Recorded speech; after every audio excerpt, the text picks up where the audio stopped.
Chemistry তো হায়দ্রাবাদের গতবার বেশ ভালো চলেছিল, কিন্তু এবার আসলে কেমিস্ট্রি ফিজিক্স কিছুই মনে হয় হচ্ছিল না হায়দ্রাবাদের। স্পেশালি হায়দ্রাবাদ নাম যখন ওঠে তখন সবারই নাম থাকে যে ট্রাভিস হেড, অভিষেক শর্মার মানে রানের জুটি, মানে তাণ্ডব, স্পেশালি তাণ্ডব। এবং সবচেয়ে বড় কথা 300 রান এখনো দর্শকরা অপেক্ষায় আছে কবে হায়দ্রাবাদ তাদের করে দেখাবে। বাট সেটা না হলেও ফাইনালি চিপাকে চেন্নাইয়ের মাঠে এই প্রথম তাদের জয়টা তারা নিয়ে নিয়েছে। সানরাইজার্স হায়দ্রাবাদ ধোনির চেন্নাই সুপার কিংসকে হারিয়েছে। খুব বেশি রানের ম্যাচ ছিল না, 150 রানে 155 রানের ম্যাচ ছিল, সেটা বেশ ভালোভাবেই জিতেছে। তবে সেই জয়ে হেড, অভিষেক তারা আসলে অবদান রাখতে পারেননি। হেনরি ক্লাসেনকে আমরা দেখেছি তাকে গতকাল ওপরের দিকে খেলানো হয়েছিল যাতে একটু বেশি বল খেলতে পারেন, একটু বেশি সময় সাপোর্ট দিতে পারেন, বাট আনফর্চুনেটলি তিনিও পারেননি। অবশেষে কারা জেতালো তাহলে? এই ম্যাচটাকে আমি কামিন্দু মেন্দিসের ম্যাচটা বলতে চাই। হ্যাঁ, একদম 3 ওভারে 26 রান দিয়ে একটা উইকেট। আর তিনি কিন্তু সব্যসাচী বোলার, দুই হাতে বলটা করতে পারেন। এরপর ব্যাটিং এ দারুণ অবদান রেখেছেন এই কামিন্দু মেন্দিস। 22 ওভারে 32 রান, 3টা 4, আর ফিল্ডিং এ দারুণ একটা ক্যাচ, সেটা নিয়ে আমরা বোধ করি পরে আলোচনা করবো। তার স্ট্রাইক রেট 145 মৌ। তবে আপনি যেটা বলছিলেন যে একটা সময় এই হায়দ্রাবাদ কিন্তু মানে এবারের আইপিএল এর খুব সম্ভবত প্রথম ম্যাচে মানে হায়দ্রাবাদ নিজেদের প্রথম ম্যাচেই 280 পার করে।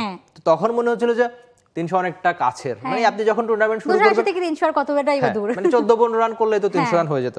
বা আগের টুর্নামেন্টটা যেভাবে খেলেছিল অনেকটা একই রকম তাদের ব্যাটিং লাইন আপ, সঙ্গে ঈশান কিষানও যোগ দিয়েছেন, তো মনে হচ্ছিল যে 300 রান অনেকটা দূরের না।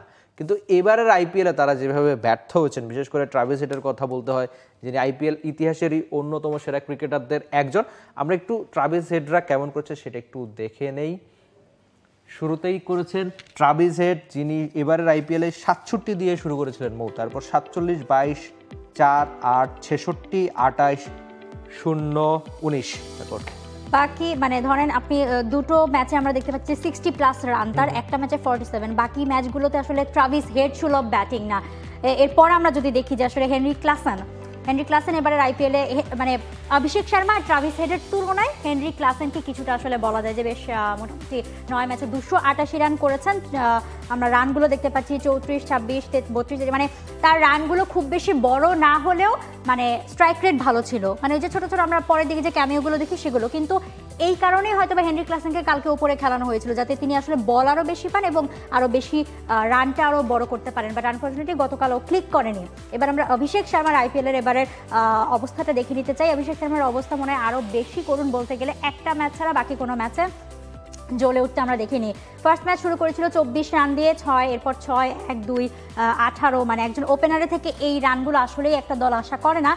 এরপর তো একটা 40 রান ইনিংস, 8 লাস্ট ম্যাচে ডাক মেরেছে, কিন্তু বলার মতো একটা ইনিংস ছিল 141 রান, মানে অ্যামেজিং। পাঞ্জাবের সঙ্গে সেই ইনিংসটা মানে অভিষেক শর্মাকে আসলেই মানে বলতেই হয়। বাট আনফর্চুনেটলি অন্য কোনো ম্যাচে সেই অভিষেক শর্মাকে আর দেখা যাচ্ছে না। মানে তাদের ক্লাস বা সামর্থ্য নিয়ে তো একটু প্রশ্ন নেই, সেই প্রশ্ন তোলার আপনার একদমই অবকাশ নেই। কিন্তু ওই যে আগে যেখানে টুর্নামেন্টটা দারুণভাবে শুরু করেছিলেন, খুব সম্ভবত তারা 14 রান রেটে আগের আসরে রান তুলেছেন। আপনি চিন্তা করেন যে একটা দল 6 ওভারে করে ফেলছে প্রায় 80-90, 10 ওভারে করে ফেলছে 150 মতো, 160। তো তখন তাদের জন্য ম্যাচগুলো জয় পাওয়া সহজ ছিল। ওই ফাইনাল ছাড়া মানে কেকেআর এর সঙ্গে ফাইনাল ছাড়া পুরো টুর্নামেন্টে দারুণ ক্রিকেটটাই খেলেছে তারা, কিন্তু কেবলমাত্র আক্ষেপ ছিল ফাইনালে। আর এবারে টুর্নামেন্টে প্রথম ম্যাচ যেভাবে শুরু করেছিল, কিন্তু এরপর আক্ষেপের একটা টুর্নামেন্টই কেটেছে। বিশেষ করে আপনি বলছিলেন যে অভিষেক শর্মার ওই 141 ছাড়া কিংবা ট্রাভিস হেডের রান পেয়েছেন বটে, কিন্তু ওই যে ট্রাভিস হেডকে আগের আইপিএলে দেখা গিয়েছিল সেই ট্রাভিস হেডের দেখা মিলছে না, এই জন্যই হায়দ্রাবাদ বেশি ভুগছে। আর আরেকটা ম্যাচে ঈশান কিষান ফিরেই খুব সম্ভবত প্রথম ম্যাচে দারুণ একটা সেঞ্চুরি করেছিলেন, এরপর তারও বলার মতো রান নেই। আর টপ অর্ডার যখন ব্যর্থ হবে তখন আসলে আইপিএলে ম্যাচ জেতা অনেকখানি কঠিন। একদম। ঈশান কিষান গতকাল কেমন করেছে? গতকাল তো মনে হয় বেশ 46 রান করেছিল, মানে তার গতকাল জয় একটা অবদান ছিল, কিন্তু ফার্স্ট ম্যাচে সেঞ্চুরির পর বাকি মনে হয় 7টা ম্যাচ না কয়টা খেলেছিল, সেখানে তার সর্বোচ্চ রানই ছিল 18। সো সেটার পরে তারপর আসলে গতকালে ম্যাচটা গিয়ে জিতেছে। আর এই মুহূর্তে আমরা যদি একটু আইপিএল স্ট্যান্ডিংসটা দেখি, টেবিলে কিন্তু মানে অনেক আমাদের যে পরিচিত নামগুলো আমরা সবসময় মানে টপ হাফে দেখে থাকি, তারা বটম হাফে। হায়দ্রাবাদকে আমরা দেখতে পাচ্ছি 8 নম্বর আছে, সিএসকে সবার নিচে 10 নম্বরে রয়েছে, কেকেআর রয়েছে 7 নম্বরে, ডিফেন্ডিং চ্যাম্পিয়নরা দেখেন মানে ডিসি পাঞ্জাবদের মতো টিমরা উপরের দিকে রয়েছে।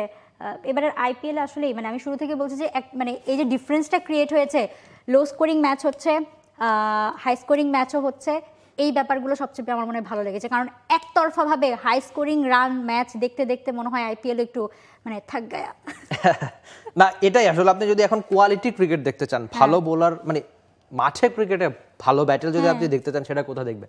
কেবলমাত্র আইপিএল এ সম্ভব। আর কোয়ালিটি ক্রিকেট দেখতে হলে তো আপনি শুধুমাত্র 4-6 দেখবেন তা তো না। হ্যাঁ, মানে ভালো বোলিং দেখতে হবে। একদম সেই কাজটাই এবারে আইপিএল দারুণভাবে করছে। আপনি গুজরাট বা ডিসির কথা বলতে পারেন, কিংবা আরসিবি যেভাবে কামব্যাক করেছিল, একটা পর্যায়ে তারা ঘরের মাঠে টানা হারছিল, তারপর যেভাবে ফিরলো অবশ্য। আর মুম্বাইও তারা শুরুর দিকে একদম শেষের দিকে ছিল, বটম হাফে ছিল, তারপরও এখন পর্যন্ত সেরা চারে তারা। তবে কে আর কামব্যাক করতে পারবে কিনা সেটা একটা প্রশ্ন বটে, ডিফেন্ডিং চ্যাম্পিয়ন বলে কথা।